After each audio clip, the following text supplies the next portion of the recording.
안녕하세요. 사연을 시작하기에 앞서 구독과 좋아요 부탁드려요. 감사합니다. 사연 시작해 볼게요. 제가 이런 이야기를 하게 될 줄은 정말 몰랐어요. 지금도 생각해 보면 그때 그 한복집에서 일어난 일이 꿈만 같아요. 하지만 그 일이 없었다면 우리 아들이 얼마나 큰 낭패를 당했을지 모르죠. 저희 아들은 30이 넘어서도 결혼 이야기를 꺼내지 않아서 남편과 저는 늘 걱정이었어요. 회사 일에만 매달려 살더니 언제 결혼해서 가정을 꾸릴지 모르겠다고 혀를 끌끌 차곤 했었거든요. 그런데 어느 날 갑자기 아들이 집에 와서는 결혼하고 싶은 사람이 생겼다고 하는 거예요. 엄마, 아빠, 제가 사귀는 사람이 있어요. 순간 남편과 제가 서로를 바라보며 눈이 동그래졌어요. 마침내 우리 아들도 결혼할 때가 온 건가 싶어서 마음이 들뜨기 시작했죠. 아들은 평소보다 밝은 표정으로 이야기를 이어갔어요. 정말 좋은 사람이에요. 따뜻하고 밝고 저와 잘 맞아요. 그래서 자리를 마련하고 싶어요. 남편이 먼저 입을 열었어요. 그래, 좋다. 언제든 시간 맞춰서 만나자. 어떤 분들이신지 궁금하구나. 그런데 아들의 표정이 조금 어두워지더라고요. 근데 제 여자친구가 가족이 없어요. 부모님이 일찍 돌아가셔서 혼자예요. 그 말을 듣는 순간 가슴이 짠해졌어요. 어린 나이에 부모를 잃고 혼자 살아온 그 아이가 얼마나 힘들었을까 싶어서요. 아들이 계속 말했어요. 그래서 상견례 대신 그냥 함께 식사하는 자리를 마련해 주셨으면 해요. 너무 좋은 사람이에요. 만나보시면 아실 거예요. 결국 저희는 상견례 대신 그 아이와 함께 식사하는 자리를 마련했어요. 처음 만난 그 아이는 정말 아들 말 그대로였어요. 환한 미소를 지으며 인사하는 모습이 참 예뻤고 식사 내내 밝고 따뜻한 모습을 보여줬어요. 어려운 환경에서 자랐다는 그늘 같은 건 전혀 보이지 않았죠. 그 아이의 말투도 정중하고 예의 발랐어요. 식사하는 동안 자신의 이야기도 담담하게 들려줬고 아들과 어떻게 만나게 되었는지, 어떤 일을 하고 있는지도 솔직하게 이야기했어요. 남편과 저는 마음속으로 이 아이라면 괜찮겠다고 생각했어요. 아들이 그 아이를 바라보는 눈빛도 정말 다정했어요. 오랫동안 혼자 살아온 아들이 이렇게 행복해하는 모습을 보니 저희도 덩달아 기뻤죠. 식사를 마치고 헤어질 때까지 그 아이는 계속 밝은 미소를 유지했어요. 그 이후로 본격적인 결혼 준비가 시작됐어요. 예식장도 예약하고 신혼집도 마련하고 혼수 준비도 해야 했죠. 아들을 위해 마련한 신혼집은 17억짜리 신축 아파트였어요. 위치도 좋고 시설도 최신식이어서 정말 마음에 들었어요. 회사 일로 바쁜 아들을 대신해서 저는 예비 며느리와 함께 한복을 맞추러 가기로 했어요. 한복집에 도착해서 이것저것 둘러보니 정말 예쁜 한복들이 많았어요. 색깔도 다양하고 디자인도 고급스러워서 고르는 재미가 있었죠. 예비 며느리도 신이 나서 이런 색은 어떤지 저런 디자인은 어떤지 이야기했어요. 어머님, 이 색상 어떠세요? 너무 화려한 것보다는 은은한 게 좋을 것 같은데. 그래, 좋다. 네가 입으면 정말 예쁠 것 같은데. 그런데 갑자기 그 아이의 핸드폰이 울렸어요. 어머님, 죄송해요. 급한 일 때문에 잠깐 전화를 받아야 할 것 같아요. 그래, 어서 받아. 나는 여기서 더 둘러볼게. 그 아이가 밖으로 나가서 전화를 받는 동안 저는 혼자 여러 가지 한복을 구경했어요. 색깔별로 비춰보면서 어떤 게 더 나을지 고민하고 있었죠. 한참 후에 그 아이가 돌아왔어요. 어머님, 오래 기다리셨죠? 죄송해요. 아니야, 괜찮다. 나도 이것저것 보느라 시간 가는 줄 몰랐어. 우리는 다시 함께 한복을 고르기 시작했어요. 제가 마음에 들어하는 색상을 보여주니 그 아이도 좋다고 했어요. 어머님 안목이 정말 좋으세요. 이 색상이 정말 예쁜 것 같아요. 그때 한복집 직원이 다가왔어요. 고객님, 이 한복 한번 입어보시겠어요? 정말 잘 어울리실 것 같은데요. 직원이 한복을 들고 그 아이에게 권했어요. 그 아이도 좋다고 하면서 피팅룸으로 들어갔죠. 저는 밖에서 기다리면서 다른 한복들도 더 둘러보고 있었어요. 그런데 다른 직원이 제게 다가오더니 마음에 드는 게 있는지 물어봤어요. 사모님, 다른 것도 보실까요? 더 예쁜 것들이 많이 있어요. 네, 좋아요. 다양하게 보고 싶어요. 그런데 그 순간이었어요. 그 직원이 제 앞에 있던 커피잔을 그만 제 옷에 쏟고 만 거예요. 따뜻한 커피가 제 하얀 옷에 그대로 쏟아졌어요. 아이고, 이걸 어떻게 해? 저는 깜짝 놀라서 소리를 질렀어요. 새로 산 옷이었는데 커피 얼룩이 그대로 배어들었거든요. 죄송합니다, 사모님. 그런데 그 직원의 반응이 좀 이상했어요. 당황하는 기색은 있었지만 뭔가 의도적인 느낌이 들었거든요. 그리고는 예비 며느리가 피팅룸에 들어가 있는지 확인하더니 갑자기 이렇게 말하는 거예요. 사모님, 정말 죄송해요. 사실은 꼭 드릴 말씀이 있어서 고의로 쏟았어요. 잠깐 밖으로 나오시겠어요? 저는 어안이 벙벙했어요. 고의로 쏟았다고? 도대체 무슨 일이길래 남의 옷에 커피를 일부러 쏟는다는 말인지 이해할 수가 없었어요. 뭐라고요? 고의로? 네, 정말 죄송하지만 사모님께 꼭 말씀드려야 할 일이 있어요. 제발 잠깐만 밖으로 나와주세요. 그 직원의 표정이 너무 진지해서 저는 어쩔 수 없이 따라 나갔어요. 도대체 무슨 일인지 궁금하기도 했고요. 밖으로 나오니 그 직원이 엄청 긴장한 표정으로 말을 시작했어요. 사모님, 이걸 어떻게 말씀드려야 할지. 도대체 무슨 일인데요? 아까 제가 화장실을 가는 길에 우연히 그분의 전화 통화 내용을 듣게 됐어요. 처음에는 그냥 지나치려고 했는데 내용이 너무 충격적이어서. 그 직원은 손을 떨면서 핸드폰을 꺼냈어요. 놀라서 중간부터 녹음을 했어요. 우선 들어보세요. 저는 반신반의하면서 그 핸드폰을 받았어요. 그리고 재생 버튼을 눌렀죠. 그런데 그 순간부터 들려온 목소리는 저를 완전히 충격에 빠뜨렸어요. 분명히 예비 며느리의 목소리였거든요. 나 지금 한복 맞추러 왔어. 이제 결혼식 얼마 안 남았잖아. 그 아이의 목소리는 평소와는 완전히 달랐어요. 차갑고 계산적인 느낌이었죠. 우리 진짜 호구 하나 제대로 잡았다. 이번에 들어가는 신혼집이 17억이래. 이혼하면 반은 내 거잖아. 저는 귀를 의심했어요. 호구라고? 이혼하면 반은 자기 거라고? 그리고 신축인데 얼마나 또 오르겠어. 아, 진짜 호구 제대로 잡았어. 오빠, 조금만 기다려. 내가 재산 분할 받아서 갈게요. 호호호. 그 웃음소리가 제 귀에 그대로 꽂혔어요. 악마 같은 웃음소리였죠. 저는 핸드폰을 손에서 놓칠 뻔했어요. 재산 분할? 호구? 오빠라고 부르는 다른 남자? 머리가 하얗게 변하는 기분이었어요.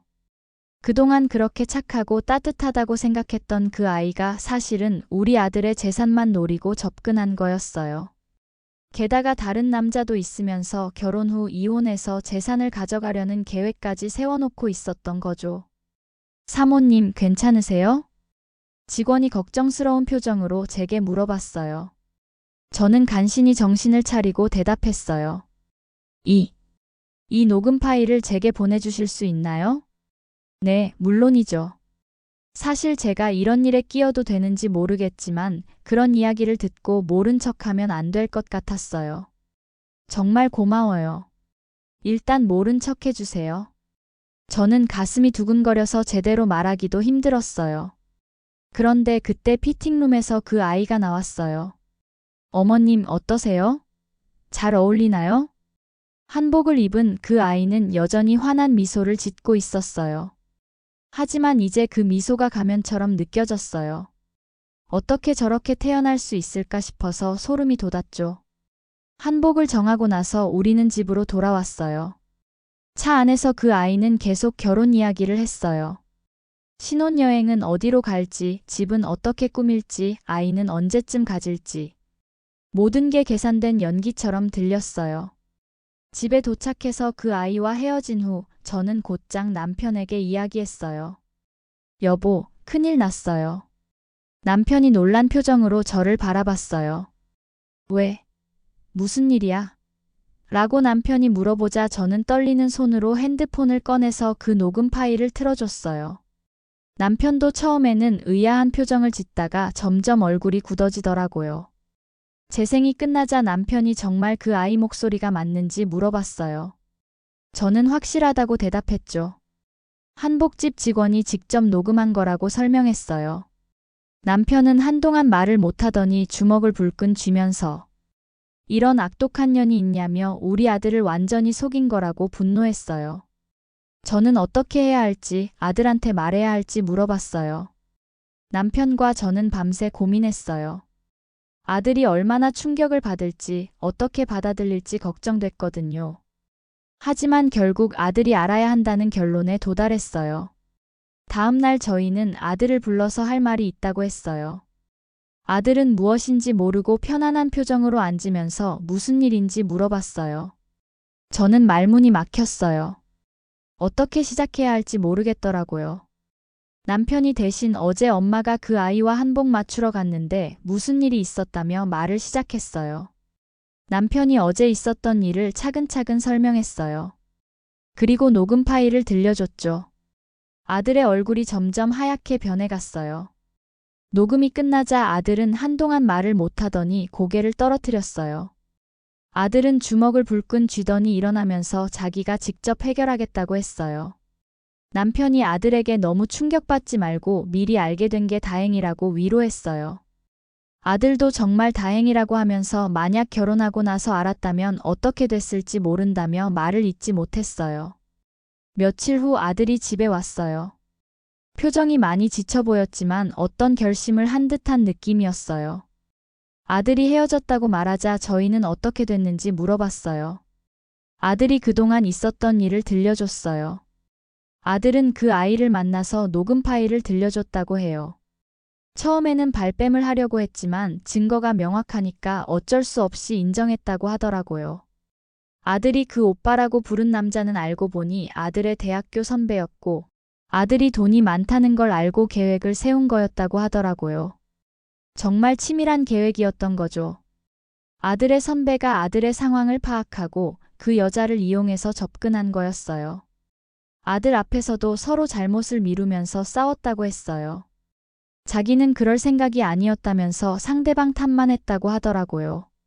결국 아들은 그 녹음 파일을 증거로 해서 소송을 진행했어요. 정신적 피해에 대한 손해배상을 청구한 거죠. 재판 과정에서도 그들은 끝까지 발뺌을 했어요. 하지만 녹음 파일이라는 명확한 증거가 있었기 때문에 결국 패소했죠. 그 악독한 여자가 받은 1,500만 원의 손해배상금은 그녀에게는 큰 타격이었을 거예요. 17억짜리 아파트의 절반을 노렸던 그녀에게는 말이죠. 하지만 그것도 자업자득이에요. 사람의 진심을 가지고 장난치고 순수한 마음을 이용해서 돈을 벌려고 했던 그들에게는 마땅한 처벌이었어요. 용서? 그런 건 생각도 하지 않았어요. 그들이 저지른 일은 용서받을 수 없는 일이었거든요. 그 여자가 법정에서 보인 모습도 정말 볼품없었어요. 아들이 말해주길 재판 과정에서도 끝까지 자신은 잘못이 없다고 우겼다고 하더라고요. 심지어 그 남자 선배 탓만 하면서 자신은 순수하게 사랑했다고 거짓말까지 했다고 해요. 그 남자 선배도 마찬가지였대요. 자신은 단순히 소개만 해준 것뿐이라고 하면서 모든 걸 그 여자 탓으로 돌렸다고 하더라고요. 결국 둘 다 비겁한 사람들이었던 거죠. 재판이 끝나고 나서 그들이 어떻게 됐는지도 들었어요. 그 여자는 직장에서 소문이 나서 결국 그만두게 됐다고 하더라고요. 그 남자 선배도 마찬가지였고요. 자업자득이지. 다른 사람을 속이고 이용하려고 했으니까 그런 결과를 받는 거야. 남편의 말이 맞았어요. 그들이 저지른 일을 생각하면 그 정도는 당연한 처벌이었어요. 그리고 나중에 알게 된 사실인데 그들이 이런 일을 처음 한 게 아니었다고 해요. 그 남자가 다른 후배들의 정보도 알아보고 있었다고 하더라고요. 정말 계획적이고 악질적인 사람들이었던 거죠. 다행히 우리가 먼저 당해서 다른 사람들은 피해를 안 입겠네요. 아들의 말을 듣고 보니 그것도 맞는 말이었어요. 우리가 이 일을 폭로함으로써 다른 피해자가 생기는 걸 막을 수 있었던 거죠. 저희 부부도 이번 일로 많이 배웠어요. 예비 며느리나 사위를 만날 때 더 신중하게 봐야겠다는 생각이 들었죠. 첫인상만으로 판단하면 안 되고 시간을 갖고 지켜봐야겠다고 다짐했어요. 그래도 그 한복집 직원 덕분에 정말 큰 화를 피했어. 남편이 자주 하는 말이에요. 정말 그래요. 그 직원이 용기를 내지 않았다면 우리 가족이 얼마나 큰 피해를 당했을지 상상도 하기 싫어요. 나중에 알아보니 그 직원은 평소에도 정의감이 강한 사람이었다고 해요. 남의 일이라도 잘못된 걸 보면 그냥 넘어가지 못하는 성격이었다고 하더라고요. 지금도 그분 생각만 하면 감사한 마음뿐이에요. 세상에는 여전히 좋은 사람들이 많다는 걸 보여준 분이었거든요. 그 악독한 여자와 남자가 받은 처벌을 생각하면 지금도 속이 시원해요. 가장 중요한 건 그들의 악질적인 계획이 사람들에게 알려진 거예요. 주변 사람들도 다 알게 됐을 테니까 앞으로는 그런 식으로 사람을 속이기 어려울 거예요. 그리고 무엇보다 그들이 서로 등을 돌린 것도 통쾌했어요. 돈을 위해 만난 관계였으니 일이 틀어지니까 서로를 탓하며 헤어질 수밖에 없었던 거죠. 역시 악한 사람들끼리는 진짜 의리라는 게 없구나. 남편의 말이 맞았어요. 이익을 위해 뭉친 관계는 이익이 사라지면 쉽게 무너지는 법이니까요. 지금 생각해봐도 정말 아찔한 일이었어요. 만약 그 여자가 조금 더 조심했다면, 만약 그 한복집 직원이 못 들었다면, 우리 아들은 완전히 속아서 결혼했을 거고 그 후에는 더 큰 피해를 당했을 거예요. 하지만 다행히 진실이 밝혀졌고 우리 가족은 더 큰 화를 피할 수 있었어요. 그리고 그 과정에서 많은 걸 배웠죠. 사람은 정말 겉과 속이 다를 수 있다는 것, 그리고 세상에는 정말 악독한 사람들도 있다는 것을요. 하지만 동시에 선한 사람들도 분명히 있다는 것도 알게 됐어요.